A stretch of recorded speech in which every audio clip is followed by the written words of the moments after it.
He left me with our baby and disappeared. 6 years later, he froze at who was holding my hand. Jordan Cole was 34 years old the morning she woke up in the house on Larimer Avenue in Charlotte, North Carolina, and found the closet half empty and the joint account holding $43 and a pending charge she had not made, and a note on the kitchen counter that said only, "I'm sorry, I can't do this." She was 8 weeks past delivering their daughter. She had not slept more than 3 consecutive hours since the birth. She drove a car with a cracked taillight and wore the same 4 outfits on rotation because nothing else fit right yet, and there had not been time to think about it. The people in their neighborhood who saw her with the stroller called her strong because they did not know what else to call a woman carrying everything alone and carrying it without falling. What none of them knew, what her husband Darius had not stopped to consider before he drove away, was what her uncle had spent 22 years building for her to inherit, or whose name was attached to a portfolio of commercial properties in 2 counties that had been quietly appreciating for a decade, or what Jordan had been earning since the age of 28 as a licensed architect working on contracts her husband had called modest because she had never shown him the full accounting. She was left with $43 and an infant and a clarity she had not expected. 6 years later, Darius walked into the lobby of a building in uptown Charlotte and stopped moving entirely when he saw the woman standing near the reception desk, and the man whose hand she was holding, and the building directory behind her that had her name on it. He had no idea it was her building. Before we jump into the story, comment where in the world you are watching from and subscribe, because tomorrow's story is one you need to hear. The early morning light came through the skylights of the drafting studio in the way it always came at that hour, clean and unhurried, settling over the long work tables and the drawings pinned flat against the boards and wide. Useful bands that arrived before the rest of the day asked anything of her. Jordan stood at the counter along the east wall with her coffee mug in one hand and a mechanical pencil in the other, reviewing a set of elevation drawings she had started the previous afternoon, her eyes moving across the lines with the particular attention of a person who does this work the way other people breathe, not thinking about the doing of it, just doing it. The studio occupied the top floor of a building on South Tryon Street that she had designed herself and leased under her firm's name 7 years ago, before Darius, before the baby, before the account with $43 in it. The building was hers now in a way she had made permanent. She had built the drafting tables herself, not as an exercise, not as economy, because her uncle Harlan had taught her that a workspace you had not put your hands into was a workspace you did not fully understand. He had been a licensed general contractor in Charlotte for 34 years, and he had raised Jordan from the age of 12, after her parents relocated to be closer to her mother's family, and Jordan had chosen, with the particular certainty of a 12-year-old who has already decided what she is, to stay. He had not protested, he had simply adjusted his routines to include her, and across 6 years of high school and the 2 before college, he had taken her on every job site he ran and taught her that a building was only as honest as the decisions made during its construction, and that the decisions you made when nobody was watching were the ones that determined whether the thing held. He had taught her to read blueprints before she read her first lease agreement. He had taught her to square a frame, read a level, and understand why load paths mattered before anything else. These were not metaphors to him. They were the literal terms of a life spent in honest work, and they had become the literal terms of hers. She had carried that with her through her architecture degree at NC State, through 2 years at a large firm where she learned what she did not want to be, and through the 12 years of her own practice that had followed. Her uncle had told her once, sitting in the cab of his truck outside a job site in the rain, waiting for a concrete delivery that was running 2 hours late, that a woman who builds for herself never has to ask permission to stay. She had understood it abstractly at 22 and understood it completely at 34. She thought about it more after the morning of the $43 than she had thought about it in all the years before. Darius Cole had come into her life at a professional social gathering in the summer of her 29th year, when she was already established enough in her practice to be invited and still curious enough about people to attend. He had been warm and attentive and genuinely interested in her work in the way that some men are genuinely interested and some men have learned to perform interest convincingly, and she had not yet known which category he was in. He was in commercial real estate sales, which gave him enough fluency with architecture to ask her real questions about site constraints and floor area ratios, and why certain buildings aged better than others, and she had found that combination rare enough to continue the conversation well past the point where most conversations at those events died. He had called 2 days later and asked whether she wanted to see a building he thought she would find interesting, and she had said yes, and they had walked through a 1920s warehouse in Nora for 2 hours talking about what the original builders had understood about materials and light, and she had thought then that she might be in real trouble in the best way. They had married 3 years later on a bright October afternoon in a garden her uncle had rented for the occasion. Harlan had given a toast of 4 sentences that landed with the weight of a much longer speech. She had been genuinely happy for most of those 3 years, which she acknowledged to herself afterward because it was true, and because honesty about good things was as important as honesty about bad ones. She had no idea that Darius had already begun calculating, quietly and with some care, the shape of his exit. The first signal she registered came 5 weeks before their daughter was born.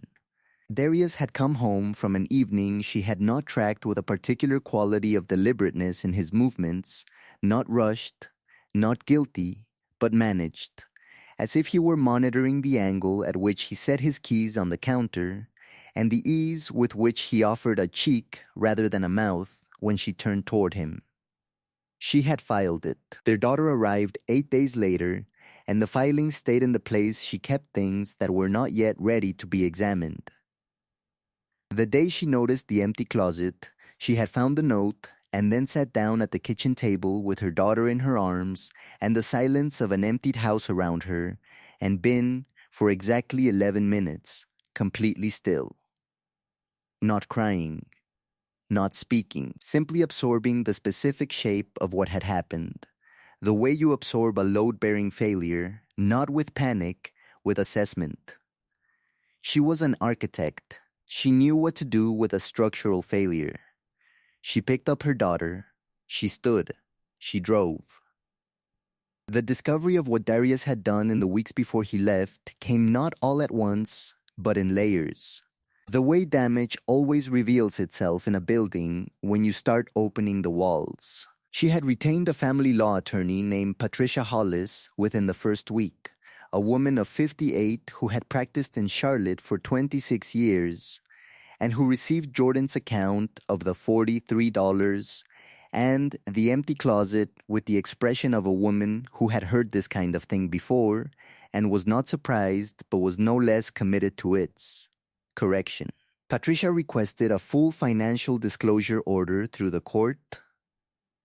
What the order produced was a document trail that Jordan read in Patricia's office on a Thursday afternoon while her daughter slept in the infant carrier on her chest. Her face remained perfectly calm.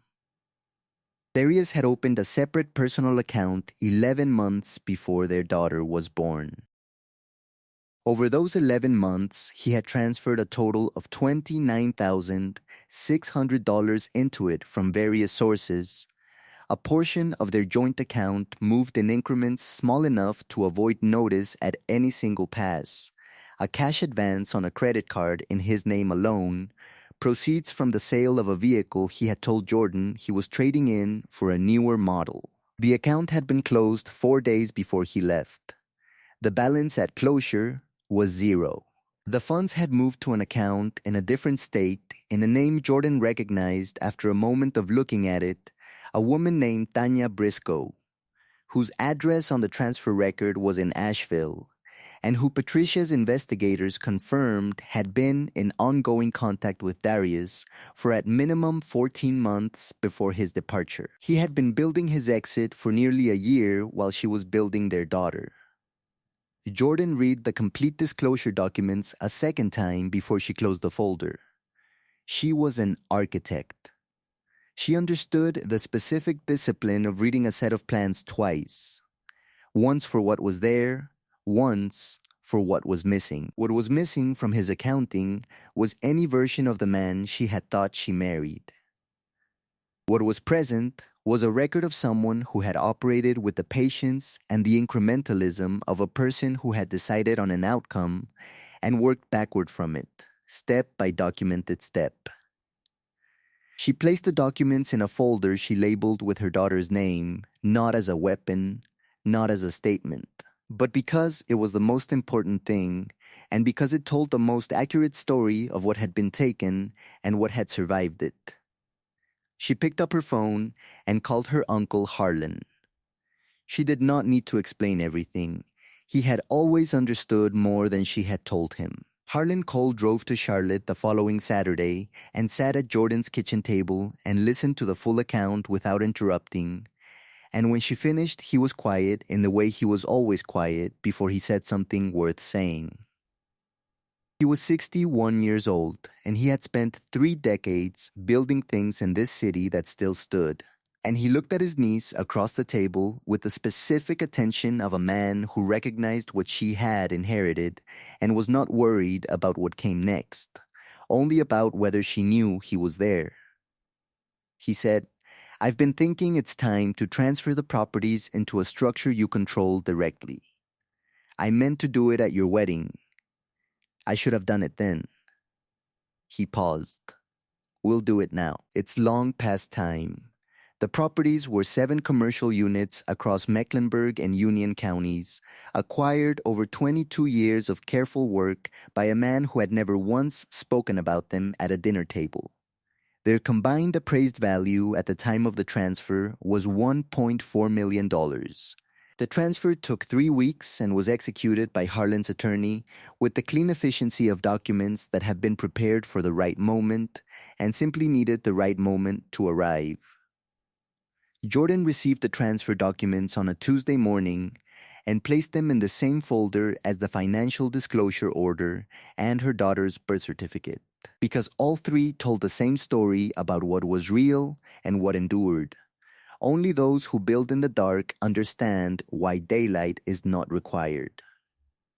Patricia Hollis filed for dissolution of the marriage 6 weeks after their first meeting, citing abandonment and financial misconduct. The misconduct findings from the disclosure order were specific, documented, and legally unambiguous. The $29,600 constituted dissipation of marital assets under North Carolina law, which entitled Jordan to recovery from any marital property that could be identified and reached. Darius had not responded to the filing in the first 2 weeks. His attorney, who had apparently located him, which the court's investigators had not yet managed, filed a brief response in the 3rd week that sought to minimize the misconduct findings and claimed his client's departure had been a matter of personal and mental health crisis that he had not been equipped to communicate in advance. Patricia noted in her filing response that a mental health crisis was not a recognized statutory defense against the recovery of funds intentionally transferred to a third-party account over a period of 11 months. Patricia also filed a motion requesting that the court calculate the recovery amount at the full statutory rate, including interest on the transferred sum from the date of transfer. The calculation, confirmed by the court's own financial reviewer, produced a total of $31,200 owed to Jordan from any recoverable marital asset. Darius never appeared. The dissolution was granted by default. The recovery order was entered. It was never paid. She did not need him to pay it. The properties her uncle had transferred to her outright, The 7 commercial units whose combined appraised value exceeded the recovery order by more than 40 times had nothing to do with Darius or the marriage or anything he had damaged. They had been built by a man who understood load paths and had applied that understanding to every decision he had ever made about money. Jordan had understood this for years in the way you understand things you have not yet been tested on.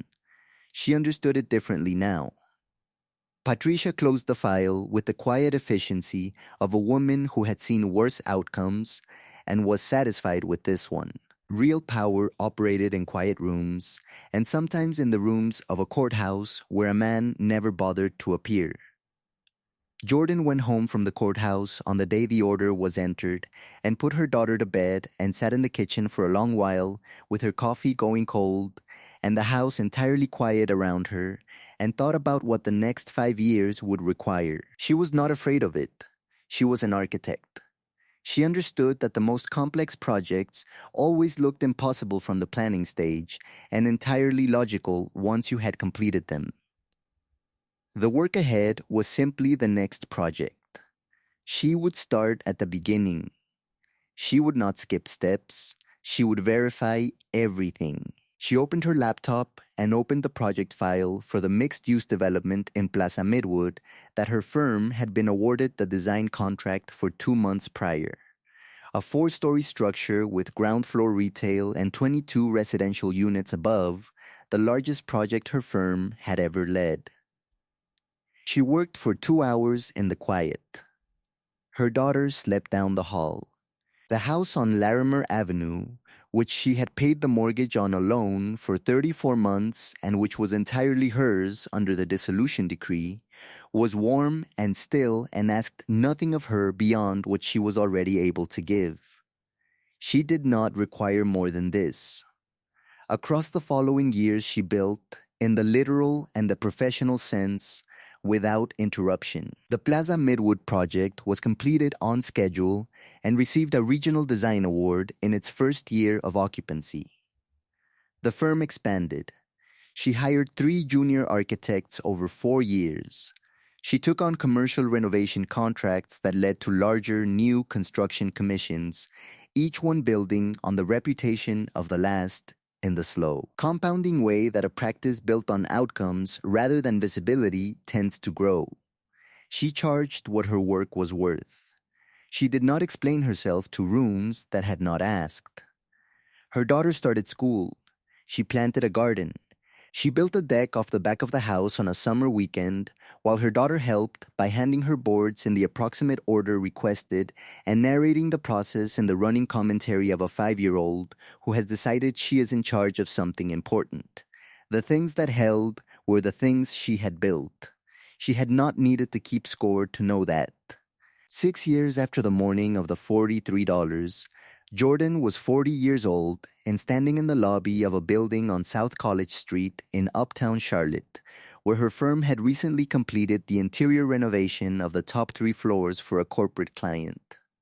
She had come down to meet the building manager about a punch list item, and she was early. So she was standing near the reception desk, reading through a document on the clipboard she carried, one hand on the board and the other in the hand of a man named Miles Okafor, who was a structural engineer she had met on the Plaza Midwood site 2 years prior and who had a habit of being exactly where he said he would be and asking her, when they finished a long day of work, whether she had eaten, which was a small thing that turned out to mean quite a lot. She heard the elevator open. She did not look up immediately. She was reading through a note the building manager had left about a threshold installation on the 3rd floor that needed correction before the final walkthrough, and she was making a note in the margin with the mechanical pencil she carried the way other people carry pens, which was to say always and without thinking about it. And then the lobby went quiet in the particular way that a space goes quiet when a person in it stops moving entirely, and she looked up. Darius was standing 12 feet away, in a suit that was 1 category below what he used to wear, holding a portfolio case and a visitor's badge and looking at her with the expression of a man who has had the floor of a room drop out from under him without any warning. She recognized him the way you recognize a chapter you have already finished. Completely and at a distance. She looked at him for a moment. Miles looked at her, reading the stillness in the room. Darius looked at Miles. He looked at the building directory behind the reception desk, which listed the renovation firm for the top 3 floors as Cole Architecture and Design Group, with Jordan Cole listed as principal architect. He looked at Jordan again. She watched him do the arithmetic. She watched him understand how wrong he had been about what he was leaving. She watched him arrive at the full and accurate understanding of what 6 years of her life had built while he was somewhere else entirely. She did not help him with any of it. She simply looked at him with the clear, even patience of a woman who had processed this chapter long ago and had only returned to this lobby today because she had work to do here. Darius said her name. He said it carefully. The way you say a word you are no longer sure you have the right to use. She said, I remember you. Not warmly, not coldly, simply accurately. She looked back at her clipboard. She said something to Miles about the punch list item. Miles responded. They walked toward the elevator together, and the elevator came and she stepped inside, and the doors closed, and she did not look back through them. He had no idea. He had never had any idea. She had built everything worth keeping. And she had done it without him, which turned out to be the condition that made it possible. 4 months later, Jordan stood on the rear deck of the house on Larimer Avenue on a Sunday morning in April, watching her daughter cross the backyard with the particular purposeful movement of a 6-year-old carrying something important, which turned out to be a trowel and a pot of marigold seedlings she had been raising on the kitchen windowsill since February. Jordan had cleared the garden bed along the back fence the previous weekend, turning the soil and working in the compost the way her uncle had shown her, getting it right before you put anything in the ground. She had built this deck herself 3 years ago, board by board on summer weekends while her daughter napped. Pressure-treated pine sanded smooth and sealed against the weather. Her uncle Harlan was coming for Sunday dinner. Miles was already inside, doing something in the kitchen that involved more dishes than strictly necessary, which she had learned was his particular form of helpfulness and which she had come to find reliable in the way that only things you have tested over time are truly reliable. The mixed-use development in Plaza Midwood had been completed the previous fall and had received a Regional Design Award in January, which she had accepted quietly at a ceremony in the city and then come home and told her daughter about over dinner. And her daughter had said that was cool and asked what was for dessert, which was exactly the right response. The firm had 7 active projects. She had hired 2 junior architects in March. She heard through a colleague, without seeking it, that Darius was in Asheville in a sales position at a mid-tier firm, a step below what he had held before, and that the situation with Tanya Briscoe had not resolved into anything lasting. His parents, who had sent Jordan a card when the dissolution was finalized, a gesture she had received with the quiet acknowledgement it deserved, were in limited contact with him. She registered all of this the way she registered minor items on a punch list for a building she had already closed out. She noted it. She moved on. Her daughter reached the garden bed. She crouched down with the trowel and the seriousness of someone who has been given an important task and intends to do it correctly. She watched her daughter from the deck and felt the particular quality of a Sunday morning that belongs entirely to you, unhurried, warm, full in the way that only things you have actually built can be full. Not borrowed. Not conditional. Yours in the way that work becomes yours when you have done it correctly and stayed with it long enough to see what it becomes. Her uncle had told her in the cab of his truck in the rain all those years ago that a woman who builds for herself never has to ask permission to stay. She was not asking anyone for anything. She was home. Bitterness required ongoing emotional investment in people who no longer deserved it. She had better things to invest in. I hope you enjoyed that one. Be sure to like the video and subscribe so you don't miss the next story.